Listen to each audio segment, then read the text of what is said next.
बच्चों, आज का हमारा टॉपिक है drift of electrons and origin of resistivity. इस टॉपिक में पहले हम पढ़ेंगे what is drift and what is drift velocity. फिर हम रेजिस्टिविटी का कनेक्शन देखेंगे कि किस तरह से रिलैक्सेशन टाइम पर या ड्रिफ्ट पर रेजिस्टिविटी डिपेंड करती है। बच्चों, ये नोट्स हैं, मैं आपको पहले ये एक्सप्लेन कर देती हूँ, फिर आप इनका स्क्रीनशॉट ले सकते हैं। तो बच्चों, आइए अब हम ड्रिफ्ट और ड्रिफ्ट वेलोसिटी के बारे में समझ लेते हैं। ये एक कंडक्टर है at room temperature at 27 degree Celsius. हम इसमें जो फ्री इलेक्ट्रॉन्स हैं उनमें से किसी एक इलेक्ट्रॉन का पाथ ट्रेस कर लेते हैं।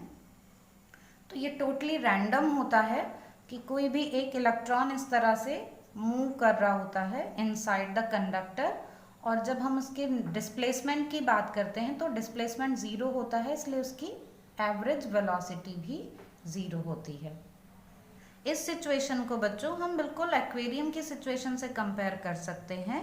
पर बच्चों, जिस टाइम फिशेस को उनका फूड दिया जाता है तो क्या होता है, सारी फिशेस उस तरफ एक्सेलरेट हो जाती हैं, एक साथ चल पड़ती हैं एक साइड में। बिल्कुल ऐसा ही यहाँ भी होता है फ्री इलेक्ट्रॉन्स के साथ जब बैटरी को कनेक्ट कर दिया जाता है। जिस टाइम बैटरी कनेक्ट की जाती है तो एक इलेक्ट्रिक फील्ड यहाँ एस्टेब्लिश हो जाती है, और उस इलेक्ट्रिक फील्ड की डायरेक्शन आपको पता ही है बच्चों, पॉजिटिव टू नेगेटिव होती है। और इलेक्ट्रिक फील्ड के अप्लाई होते ही जो इलेक्ट्रॉन्स हैं उन पर एक फोर्स लगने लगता है। फोर्स लगने के बाद इलेक्ट्रॉन्स एक्सेलरेट हो जाते हैं और जो उनकी थर्मल वेलोसिटी थी उसमें कुछ ऐड हो जाता है।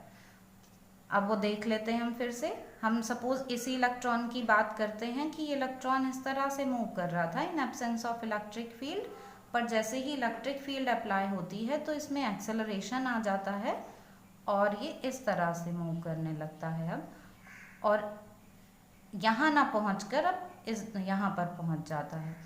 तो इस तरह से जो इसमें एक ड्रिफ्ट आ जाता है, एक जो ये शिफ्ट है ना बच्चों, इसी को क्या बोला जाता है, ड्रिफ्ट। कि यहाँ आना था पर ये एक्सेलरेशन की वजह से वेलोसिटी इंक्रीज हुई और ये यहाँ पर आ गया। सपोज यहाँ पर कोई आयन है तो अब ये उसके साथ कोलाइड होगा, कोलाइड होने के बाद डायरेक्शन अपनी चेंज करेगा पर मूव करेगा ये पॉजिटिव टर्मिनल की ही तरफ, तो इस तरफ मूव करने लगेगा। और यहाँ ज़ीरो वेलोसिटी हो गई थी कोलिजन के टाइम, तो ये फिर से एक्सेलरेट होगा, और फिर कोई जब तक आयन इसके साथ कोलाइड नहीं हो जाता तब तक ये एक्सेलरेट होता रहेगा और फिर से इसकी वेलोसिटी ज़ीरो हो जाएगी यहाँ पर। और इस तरह से ये फिर डायरेक्शन चेंज कर लेगा और फिर से एक्सेलरेट होने लगेगा। तो बच्चों, हम क्या देख रहे हैं यहाँ पर कि इलेक्ट्रिक फील्ड अप्लाई करने के बाद जो इलेक्ट्रॉन्स की मोशन है उसमें एक एक्सेलरेशन आ जाता है, जिस वजह से उन्हें एक एडिशनल वेलोसिटी मिल जाती है, और इसी को बोला जाता है ड्रिफ्ट वेलोसिटी। पर जो इलेक्ट्रॉन्स हैं वो किस तरह से चल रहे हैं फिर रुक रहे हैं कोलिजन के टाइम, फिर एक्सेलरेट हो रहे हैं, फिर रुक जाते हैं कोलिजन की वजह से, फिर आगे बढ़ते हैं, फिर रुक जाते हैं। तो इस तरह से वो रुक रुक कर आगे बढ़ रहे हैं। तो हम क्या करते हैं, हम ओवरऑल एक एवरेज वेलोसिटी ले लेते हैं उनके ड्रिफ्ट की। ऐसे उनके बार बार मोशन को इस तरह से ना देख के ओवरऑल वेलोसिटी देख ली जाती है, एक एवरेज वेलोसिटी देख ली जाती है, उसी को बोला जाता है ड्रिफ्ट वेलोसिटी। तो बच्चों, अब अगर हम ड्रिफ्ट वेलोसिटी को डिफाइन करें तो कैसे डिफाइन करेंगे हम, drift velocity is the average velocity of free electrons with which electrons are drifted towards positive terminal under the effect of electric field. तो आपको समझ में आ गया होगा कि ड्रिफ्ट वेलोसिटी फ्री इलेक्ट्रॉन्स की वो वेलोसिटी है जिससे वो ड्रिफ्ट होते हैं पॉजिटिव टर्मिनल की तरफ जब इलेक्ट्रिक फील्ड अप्लाई की जाती है, और ये एक एवरेज वेलोसिटी ली जाती है फ्री इलेक्ट्रॉन्स की।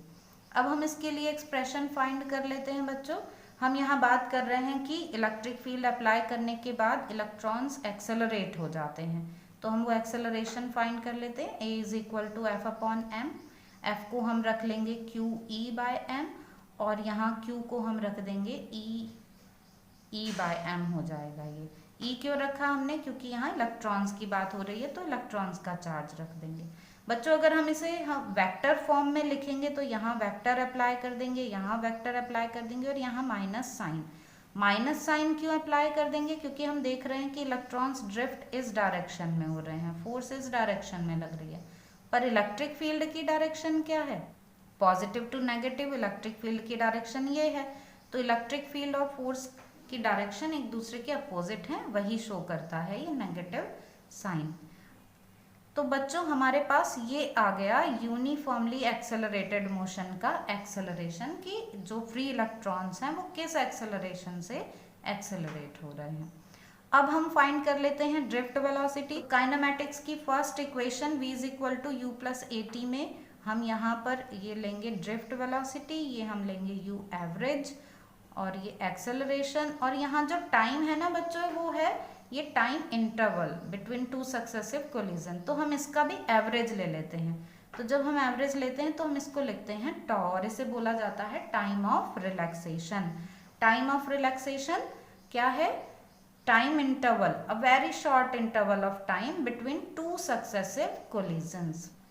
तो बच्चों अगर हम इसकी एवरेज वैल्यू निकालें तो टॉ = T1 + T2 प्लस इस तरह से Tn/n ये होती है, तो हमने यहाँ पर एवरेज वैल्यू रख ली है। अब हम यहाँ से Vd फाइंड कर लेते हैं। U एवरेज हमें पता है 0 होता है, A की वैल्यू हमको पता है कि E/m × टॉ, ये हमने यहाँ सिर्फ मैग्नीट्यूड की बात की है अभी। तो Vd = आ गया E/m × टॉ, ये हमारे पास ड्रिफ्ट वेलोसिटी का मैग्नीट्यूड आ गया है बच्चों।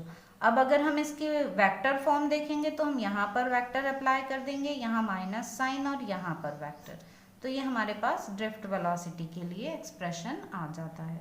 आइए अब नोट्स में देख लेते हैं, आप इनका स्क्रीनशॉट ले सकते हैं।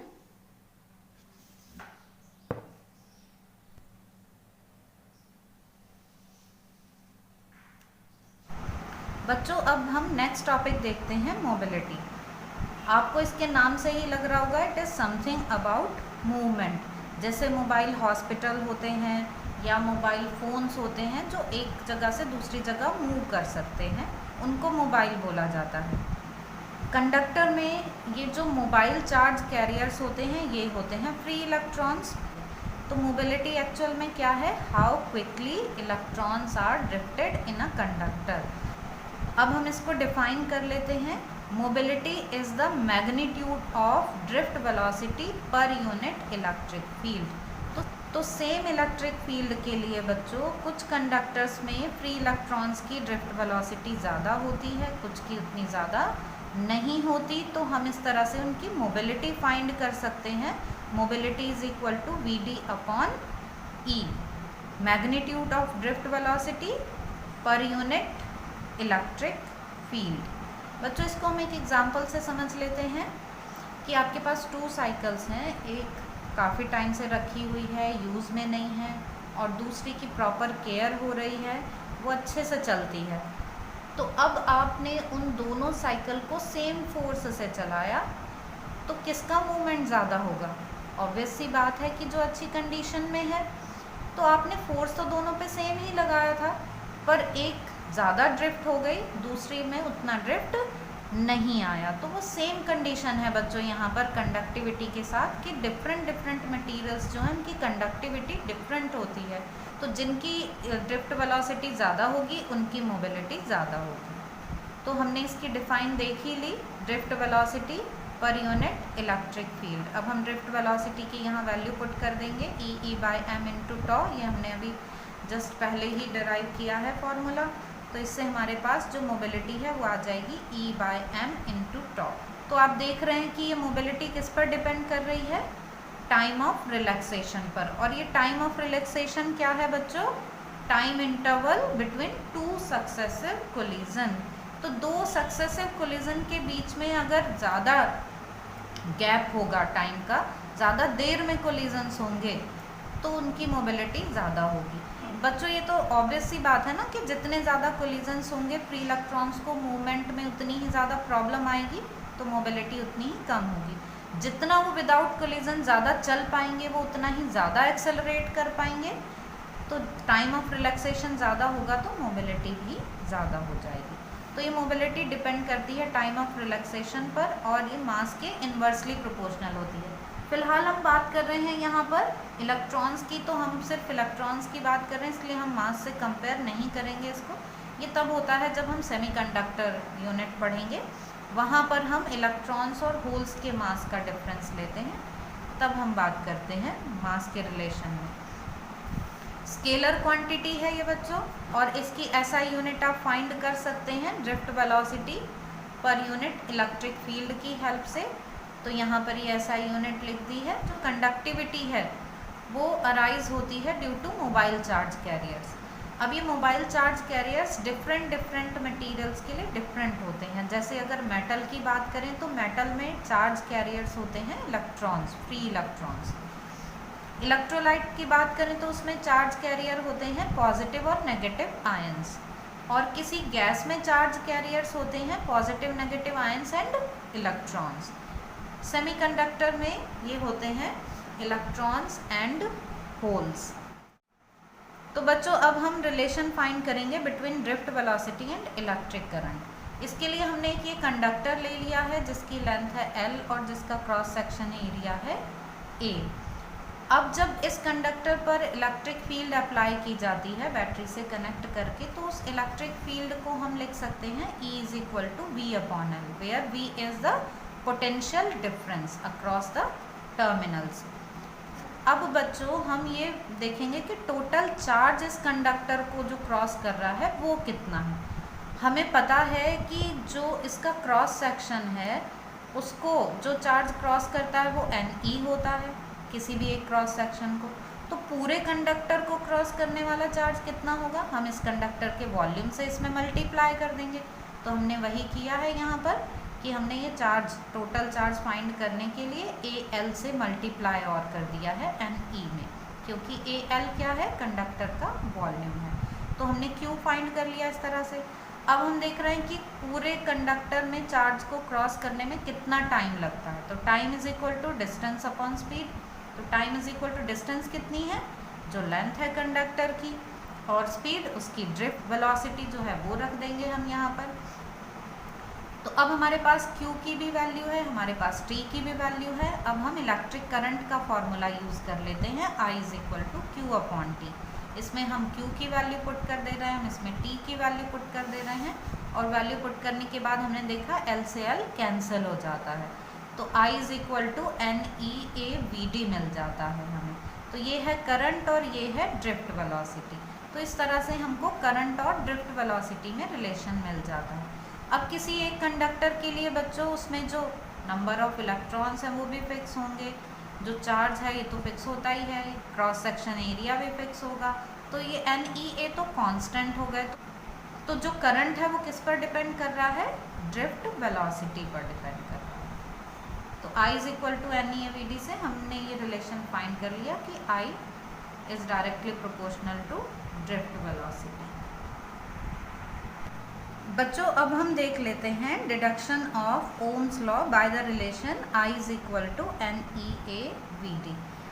बच्चों हम इसमें I/A की वैल्यू फाइंड कर लेते हैं। ये A हम इस साइड ले गए, तो I/A = NEVD ये मिल गया हमें। I/A क्या होता है बच्चों, current density. Current per unit area is called current density. तो बच्चों I/A को हम पुट कर देंगे करंट डेंसिटी J, और यहाँ VD की वैल्यू पुट कर देंगे। तो ये हमने VD की वैल्यू पुट कर दी, और E की मल्टीप्लाई होके ये हमें रिलेशन मिल गया J = NE² m × τ × E। बच्चों इस रिलेशन को हम कंपेयर कर सकते हैं रिलेशन J = σE से, जहाँ पर ये सिग्मा है कंडक्टिविटी। जब हमने ओम्स लॉ पढ़ा था तो हमने ये रिलेशन डिराइव किया था। तो जब हम इन दोनों रिलेशन को कंपेयर करते हैं बच्चों, तो हमें कंडक्टिविटी के लिए रिलेशन मिल जाता है σ = NE² m × τ। तो बच्चों कंडक्टिविटी डिपेंड करती है रिलैक्सेशन टाइम पर। अब जो रेजिस्टिविटी होती है वो कंडक्टिविटी का रेसिप्रोकल होती है। तो इस तरह से हम रेजिस्टिविटी भी फाइंड कर सकते हैं बाय 1/σ से। तो resistivity is equal to m/n² into tau. तो बच्चों आप ये देख पा रहे हैं कि जो रेजिस्टिविटी है वो रिलैक्सेशन टाइम से इन्वर्सली प्रोपोर्शनल है। मीन्स जितना कम रिलैक्सेशन टाइम होगा, रिलैक्सेशन टाइम कम होने का मतलब है जितने ज़्यादा कोलिजन्स होंगे तो रेजिस्टिविटी उतनी ही ज़्यादा होगी। तो कम रिलैक्सेशन ऑफ टाइम, रेजिस्टिविटी ज़्यादा। ज़्यादा relaxation of time means without collision ज़्यादा डिस्टेंस कवर कर पा रहे हैं फ्री इलेक्ट्रॉन्स, तो उस टाइम कंडक्टिविटी ज़्यादा होगी। तो बच्चों आई होप कि आपको आज के टॉपिक समझ में आ गए होंगे। फिर भी आप कुछ पूछना चाहते हैं तो कमेंट सेक्शन में पूछ सकते हैं।